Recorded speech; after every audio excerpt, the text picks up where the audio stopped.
Hello everyone, it is Joe here from Omnipoke, the channel that brings you guys everything Pokemon.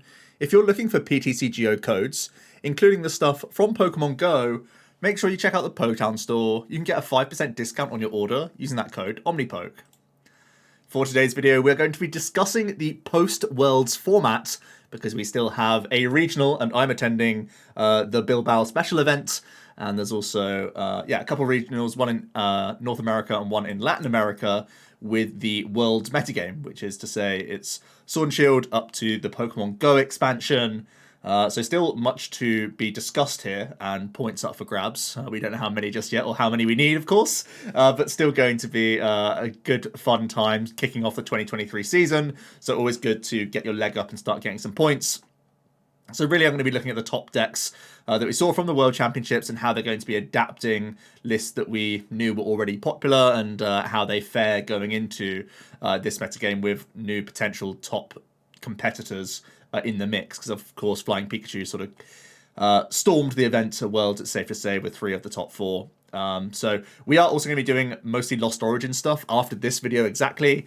Tomorrow I'm going to be putting up the community results, and then we're going to do the impact of video and the set review, and then we're going to be looking at deck lists in detail. So I know we're a bit late on the Lost Origin stuff, but we are starting to look at it. We've got it on tabletop now as well, so hopefully next week me and Jack will be streaming some of those tabletop gameplay videos as well, because I know that's always a great insight into looking at our new deck lists, but as well as the thoughts as we play them. So regardless, let's have a look at what did well at Worlds. Of course, I've already done a top 8 breakdown in detail, but now looking more towards the top 32. So of course, the Flying Pikachu Arceus deck is going to be something to consider, of course. I think a lot of the success from these players was just having the Pikachu in general, and that's also part of the success of the deck in the first place with Azul in the NAIC.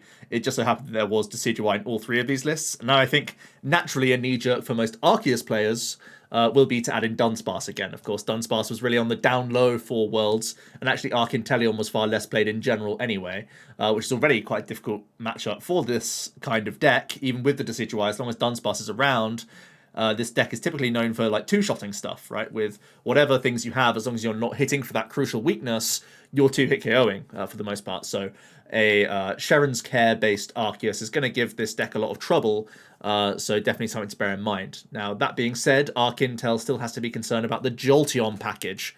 I think the Jolteon package is probably going to get a bit less value going into this next tournament, because I do think many people will be bandwagoning the barrel engine with Arceus anyway. Some people will be taking Andre's Exact 60, no doubt, but other people will be making slight adaptations, whether it's adding their own Dunsparce or adding in like Darkness Energies for a Crobat VMAX package. Something like that is something that I have on my mind, actually. So I think there will be definite net deckers from Daichi Ryota and Andre's list, undoubtedly. But personally, I feel like there will be less value in Jolteon going into this next format because there will, this next event, because there will be more barrel in general. And Arkintel obviously would be pretty strong into Andre's 60, but could still suffer to Daichi and Ryota's just because there's the Jolteon package. And even we saw in top 16 with Miloslav and a few other players with a Palkia with Jolteon package as well, as we quickly look at this. Just having, Greninja Crobat draw and locking down your own Jolteon. So I would expect Jolteon to be around, certainly, but I do think it will get slightly less value. I still think it's very good into Palkia Intel, but I would expect Arkintel to be having an uptick from the Worlds metagame, but still not really above 10% is my own prediction. Because it's good into Andre 60, yes, but not great into any of this floating around Jolteon stuff, which is still strong. So definitely bear those things in mind. Palkia is obviously still going to be popular, there's no doubt about that. If I was going to be looking to play Palkia and be worried about, or if I am worried about the Flying Peak things, I would definitely consider cards like Leon. I think Tool Scrapper is a mandatory include, so you don't just get ruined by Jolteon. I think the Jammer play just sort of comes out. And yeah, having more push potential to just knock out a Pikachu in one hit is going to be important. So some of the lists that we saw in the top 8 didn't always have the Leon, but having that burst potential is going to be pretty important. I would also say probably double choice belt is going to be important for even mirror match push potential, because a lot of these Arceus lists aren't playing Big Charm, so you can reach on the V stars pretty easily and have the Leon push potential for a one-hit KO into the Flying Peak. Additionally, you could try and have some other type coverage where you have the Ice Rider part. I know Grant and Azul did pretty well with their Bibarel Ice Rider Palkia. I'd actually foresee this to be pretty popular as well. Again, you're more safeguarded around just getting locked down by Jolteons. You don't really care about it quite as much because they already played a Scrapper and the Hyarid anyway. So you can get your use of Star Portal once throughout the game, and that's all you're really looking to do. Sure, you miss out on a few concealed cards, but you still have other engine Pokemon helping you out. And you have Ice Rider for higher damage cap potential, but also you don't share that lightning weakness, so you can be trading into the Pikachus pretty handily, or you can lance your way through an Arceus in one hit, then they've only got one Pikachu like throughout the remainder of the game really, and you can sort of trade into that with a Ice Rider Palkia combination. So yeah, I could easily foresee that Ice Rider still being popular. Ice Rider Bibarel is still clearly decent into some of the other Palkia players, because Ice Rider is just an efficient, strong card, and normally sits outside of the Palkia's range. And it's pretty good into some of this Pikachu stuff when they're not hitting you for weakness, because you have the icy side of the deck. So I'd also foresee some Ice Rider to be upticking, because it is pretty strong. The only small headache for Ice Rider is that if anyone wants to be edgy like Adam and play the Aggron VMAX deck, or if anyone wants to pick up the Dialga archetype that we saw even off play, actually, the really interesting quad cross receiver list, the heavy Pokestop build.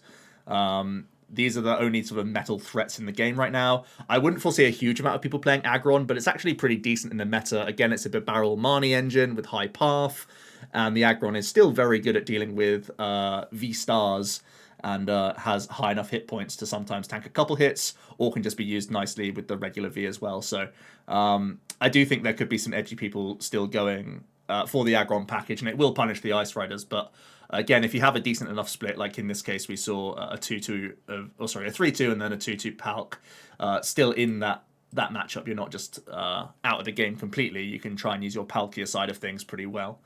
If I was playing this Ice Rider variant, I would be a little bit afraid of Mew. And I think in general, Mew's not in a bad place going into this next set of events, because these top decks here were pretty fragile to Mew, I want to say. Yes, they had Marnie Path all the way, but these lists weren't playing Roxanne, so that's something for you to keep your fingers crossed and have a higher chance in general of actually getting your stuff.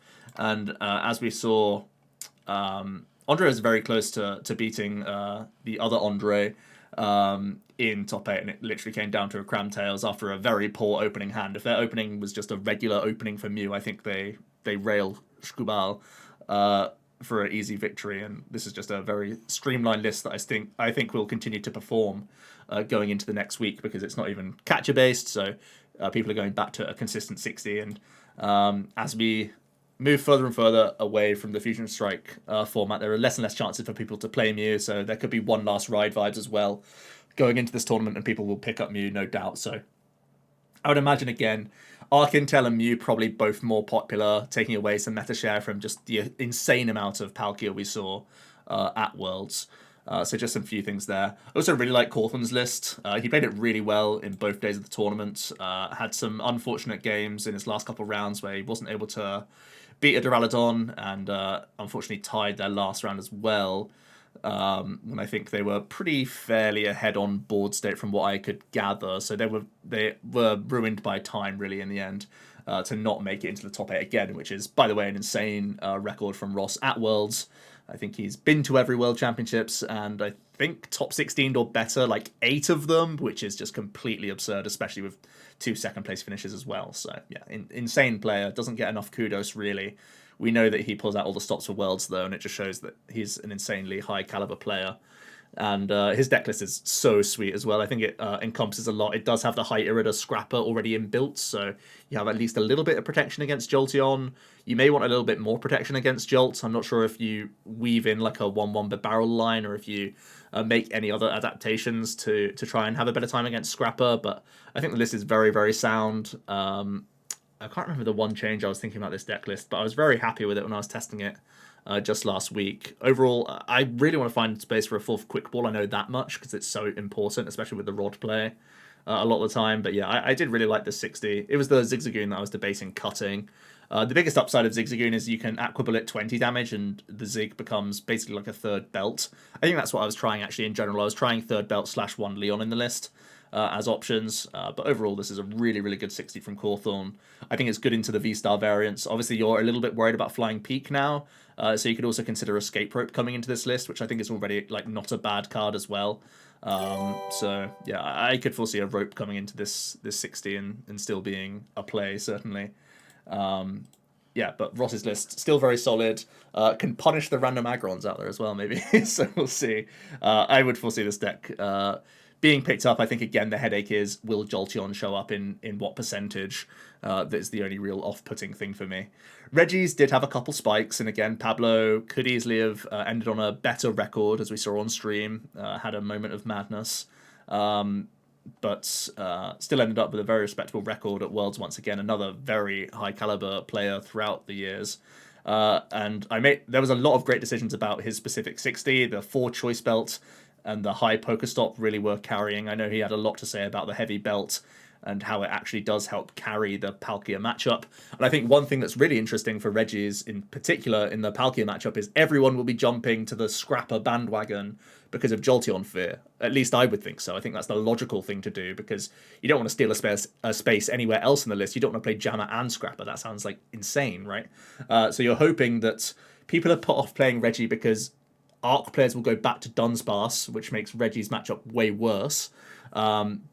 But at the same merits, Palkia players will definitely be playing Scrapper over Jammer, at least in my opinion. It should at least be a higher percentage of Scrappers than Jammers, which means you have a better time into Palkia, which is like not even that favoured if they do play the Jammer, but pretty favoured if they don't, I would say, especially if you net deck this 60 and play the 4th belt. But yeah, if you do want to change up your Reggies, I would think about adding in the 3rd Alecki, the one that can snipe the Dunsparce for the 120 snipe, so you have a better time into those awkward matchups. So yeah, I imagine a handful of people will play Reggie. I don't think it'll be super popular. It wasn't super popular at Worlds either. In Day 2, just a few rogue players out there going for it. But I think it's weird. It feels less reasonable to me because you are still worried about the Flying Peak. Like, do you want to add in rope shenanigans? Do you want to add in other stuff? Or do you just want to try and slow them down with like Regice or whatnot so that they can't chain their max balloon and then slowly weave in your way to a one-shot with the likes of your Gigas' attack? Those are really your lines you can go for against the Flying Peak. You're not completely lost against them, but it's not going to be easy for you by any means. So that's kind of what we saw at Worlds and the sort of main decks. There is also a Vikavolt Moltres deck. I remember this did also top 52 NAIC, so again, maybe something here towards this sort of archetype where we can try it again. There are good merits to the Galarian Moltres once again. We saw that in the 2nd and 3rd place lists. Still very good into Mew, still pretty good into Mewtwo V Union, which you still can't write off, I don't think. It was probably overplayed at Worlds, from what I would estimate. But I think, like, Ice Rider's still going to be around, and like if Palkia's playing Leon again, it's kind of scary for the... If Palkia's playing Ice Rider and Leon, I'd still kind of be scared to play the Mewtwo, I think. And the fact that there wasn't a little bit of Moltres going on in Daichi and Ryota's lists, it would scare me. But if people are net decking Andre again, it's like it's not bad for the Mewtwo player that much. Obviously, the Decidueye puts a lot of pressure on the Miltanks early, and it does force them to speed up and find their Mewtwo pretty quickly with a ton of Marnies coming at them. It's by no means an easy game. But I feel like Dark Tech Pokemon will kind of be on the DL for these next few tournaments, although personally I feel like it's going to be valuable because there's going to be more Mew, in my personal opinion. So some other decks that I haven't really covered. If I'm playing Palk Intel, definitely Scrapper. I'd definitely consider some Ice Rider or Leon or something in between there. If I was going back to Arc Intel, I said I feel like it's having an uptick. You definitely play Dunsparce. You probably don't need double pad, double Sharon, because I don't think you'll face that much mirror. So you can gain a space there and go back to one pad. Basically, just like, don't try and reinvent the wheel with Arc Intel. Go back to what I was doing before and just keep a normal 60. Mugen, you can take your pick on catchers or not. I do think you have a substantially better time into Palkia with catchers.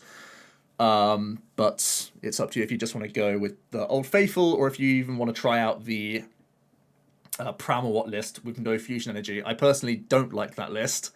But but I can, it's doing the rounds right now. So if you want to try something edgy with me, you can go for it. Mew Flying Peak, I think it's in a worse position in Worlds. I still like the Flying Pikachu part because it's still just naturally good as a combination with Arceus, and you will still see Palkia, I would imagine, just like not quite the 40 or 50% we saw at Worlds. You will still get some mileage out of the Flying Peak. It then really becomes, do you still want to play Decidueye? I think it gets massively diminishing returns. So do you go back to a Phoebe Palpad combo so you still have Miltank answers? Or do you add in other attackers altogether? That's really up to you. I've tried it out with Aegislash on stream, Aegislash VMAX, because it's actually very similar to the Decidueye, where you have a wall-breaking V and a VMAX that can do high damage output in the mid to late game, actually higher than Decidueye's damage output. And if you think the fighting tag isn't relevant anymore because there's going to be Dunsparce in other Arc builds, you can play an Aegislash that gives you a better time into Ice Rider, whilst also still having the wall breaking aspect and having natural high damage output in the late game. So a spicy tip is playing Arc Flying Peak Aegislash. It's something I'm definitely considering. The other thing I was considering was going more similarly back to Azul 60, where I go back to Batmax and Dark Energy because I'm expecting Mew, and I'm still ready for Mewtwo because I'm in Europe, so I have to. So yeah, I'm actually expecting to go back to Flying Peak Crobat personally if I was going to be picking up that archetype. Arctura is interesting. It's still been doing a lot of stuff online. Didn't do too much at Worlds, although I think there was still a couple placements in top 32. Here's one down here. I don't think there were many that much higher, but yeah, still in and around. It was still played a little bit at Worlds. I don't think you really need to make any changes to this deck. I think it just always stays the same. Ice Rider, I think it always goes alongside Palkia, of course.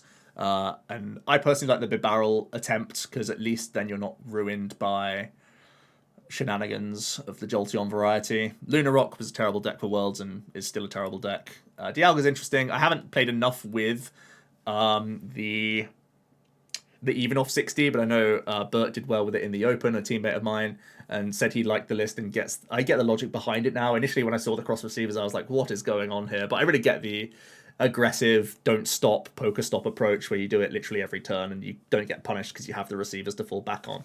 But I think Dialga is always doing its own thing. That's kind of the thing. It just vibes, right? It just does what it wants and sees how well it can draw. So if you don't care about metagaming, Dialga is a decent idea. And I think Ice Rider proved itself at Worlds. Like, it was played a lot at Worlds and to relatively good success in some places. So I can foresee a reason to be playing metal stuff.